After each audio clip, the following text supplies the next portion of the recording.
Shalom, saudara-saudaraku, keluargaku yang terkasih di dalam Tuhan. Selamat bertemu kembali dengan kami di channel ini.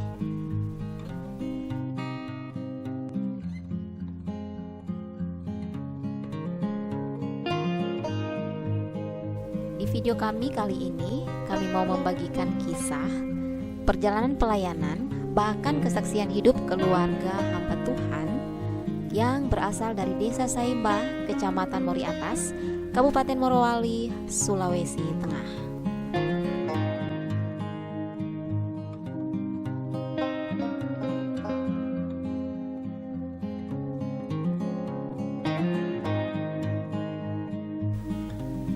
Ya baik saudaraku, ini adalah gedung gereja yang akhirnya boleh berdiri setelah belasan tahun beliau melayani di tempat ini. Kita boleh saksikan sendiri atau kita boleh saksikan bersama jika gereja ini masih sedang dalam proses pembangunan. Dan puji Tuhan saudaraku, gereja ini boleh digunakan untuk pelaksanaan ibadah pada hari-hari ini.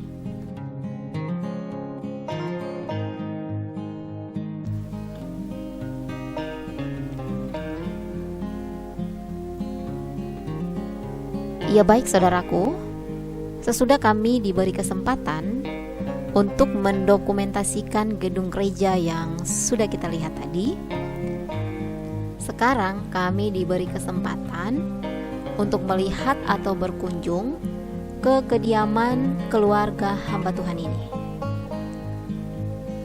Kediaman atau rumah ini adalah rumah yang mereka tempati sejak memulai pelayanan di tempat ini.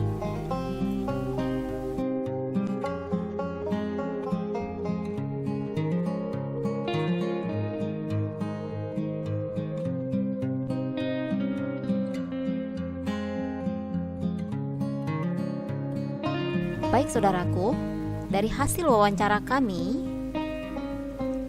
rumah atau kediaman ini ditempati atau ditinggali kurang lebih 14 tahun dengan kondisi rumah seperti yang kita boleh lihat atau kita boleh saksikan bersama di video kami kali ini.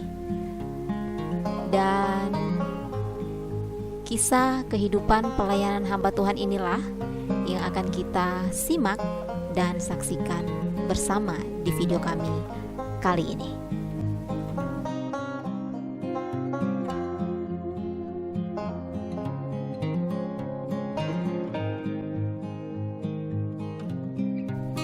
Bagaimana kisahnya?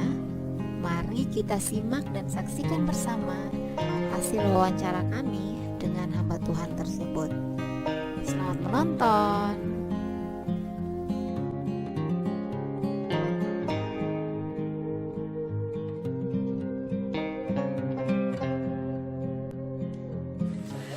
Saya datang di sini waktu kan pertama kali teman sudah ada yang masuk. Iya. Satu langkah berapa yang masuk.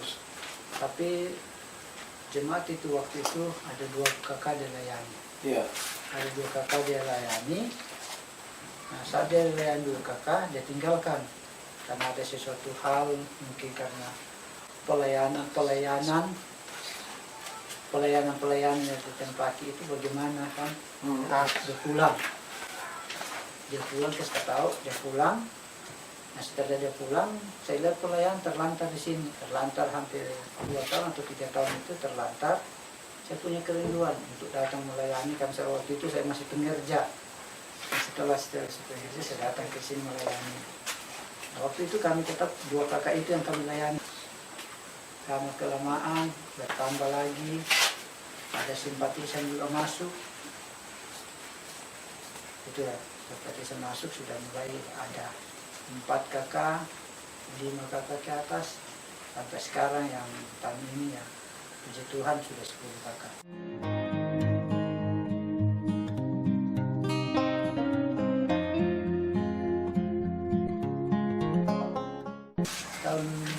Tanggal saya kurang tahu tanggalnya, tapi bulan 10 2005 kita masih nonton atas. 2008. Jadi seperti ini. Ini berapa tahun Bapak di rumah ini? 14 tahun. Yang seperti ini. Nah, pertanyaan saya begini Pak. Selama 14 tahun itu, apakah dengan kondisi yang seperti ini, ada tidak sesuatu yang membuat Bapak misalnya, aduh saya rasanya berat atau apa? Mungkin bisa diceritakan Pak. Pasti manusia kita ini pasti ada seperti itu. Tapi kita punya memahami bahwa panggilan kita. Dan kita punya keyakinan bahwa Tuhan mengatur segala kehidupan kita. Kita punya prinsip bahwa Tuhan tidak pernah membuat kita tergeletak. Pasti Tuhan akan angkat kita. Ya. Nah, itu yang saya sampai sekarang. Tidak yang perlu Bapak ceritakan buat kita dan ini jadi berkat buat orang di luar sana. Sesuatu yang ilahi yang membuat Bapak, Ibu tetap akan di sini apapun yang terjadi. Sesuatu yang ilahi, entah lewat mimpi, entah lewat apapun, mujizat yang Tuhan kerjakan. Nah, kalau secara pribadi saya punya tujuan bahwa kita ini ditempatkan di sini untuk melayani. Iya. Soal yang dikatakan Bapak tadi bahwa ada mimpi dan bagaimana ada suatu penglihatan. Iya. Secara pribadi saya tidak. Ibu punya dia. Dia diberikan suatu penglihatan di sini. Dia suatu semacam ada sesuatu dilihat dan dia akan diberikan suatu penglihatan yang begitu luar biasa bahwa ini ada suatu hal yang baik untuk kita tinggal sini. Kalau saya punya anak satu, Iya.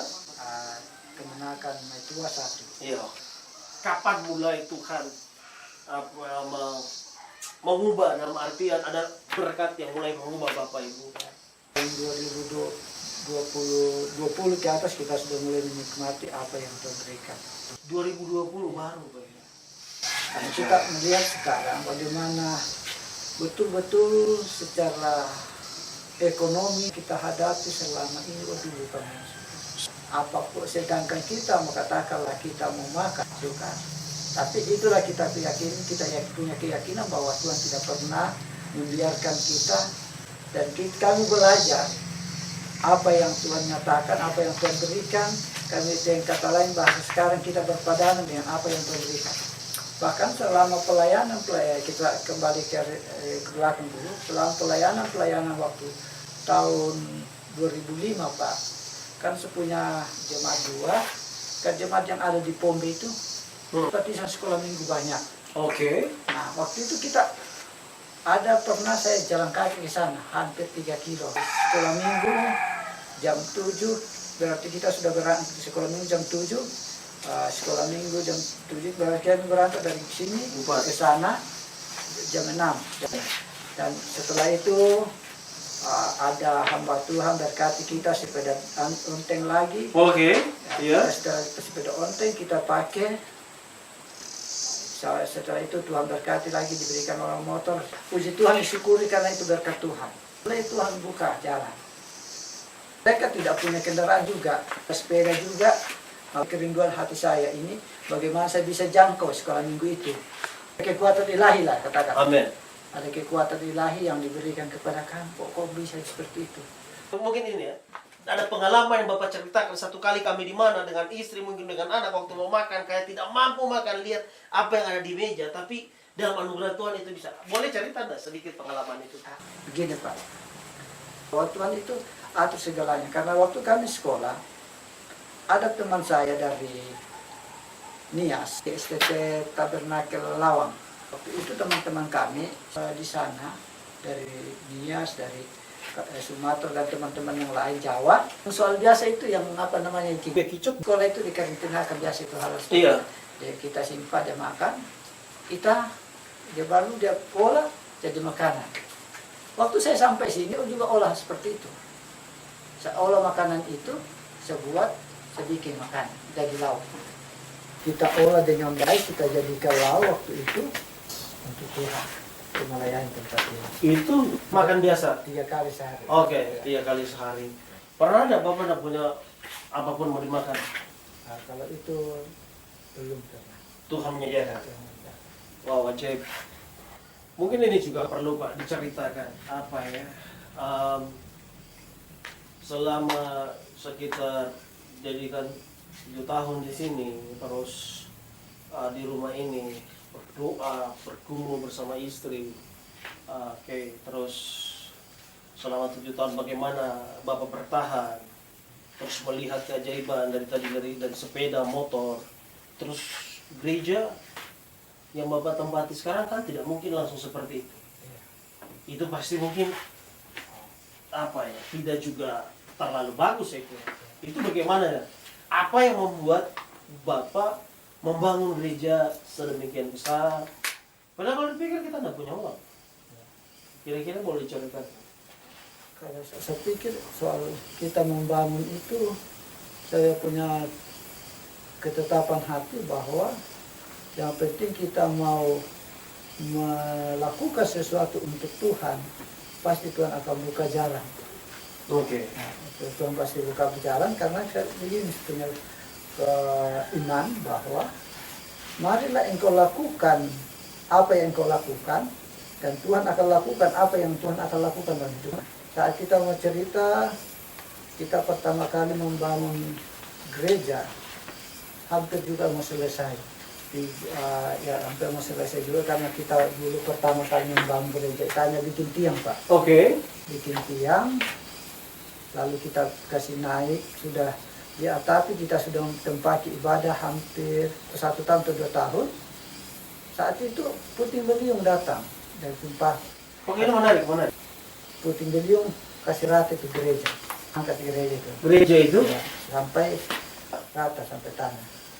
Nah, katakan sudah diatapi, sudah naik dia punya dinding, sudah seperti itu. Sekitar 60-70%. Ya, sekitar itu. Tiba-tiba puting beliung datang. Ya, itu hujan. Hujan, Nah, terus? di sini saya menyaksikan puting beliung terjadi. Kita kan pasti itu hari Jumat. Iya. Pada saat itu kita ibadah, sebenarnya mau ibadah gereja, untuk doa. Iya. Nah, tiba-tiba angin ini bikin bahkan kelapa ini hampir kena atap terus dari atas. Masih sini. Oh iya, terus? Kita mau ke sana, tiba-tiba orang datang. Pak Pendeta, itu gereja sana sudah rubuh. Itu saya melihat, kenapa seperti itu? Kenapa kalau kita sudah waktunya kita mau ibadah, Iya. di hari sana.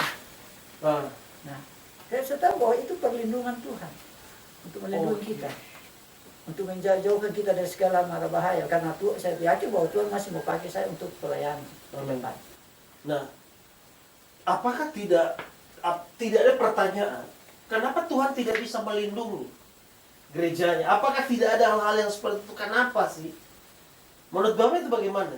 Waktu saya ke sana dia, tidak ada semacam kecewa saya punya hati. Wow, bentuk Tidak ada luar biasa. kecewa. Kok mungkin para pemikiran yang punya pandangan bahwa mungkin ada sesuatu yang Tuhan inginkan lebih bagus lagi, atau ada sesuatu hal yang menjadi penghalang untuk jangan dilanjutkan ini. Jadi Bapak Ibu waktu itu Pak Pendeta, Bapak Gembala dan Ibu Gembala tidak ada rasa kecewa, tidak marah. Justru Shalom menerima itu Iya. bahwa Tuhan punya rencana di sini. Iya. Mungkin secara manusia banyak ini, tapi kita tidak selesai saja. Mungkin ada yang Tuhan lebih membawa kita lebih baik lagi. Kita kapan kita mau kecewa? Siapa yang disalahkan? Itu Pak, ketika rumah ibadah roboh, ambruk, bangunan diangkat, puting beliung, terus bagaimana Bapak memulai lagi pembangunan gereja selanjutnya? Sejujurnya ada uang, kan ada uang. Iya. Boleh ceritakan sedikit? Itulah itu, Bang. Saat itu kan ada kita punya persekutuan di gereja.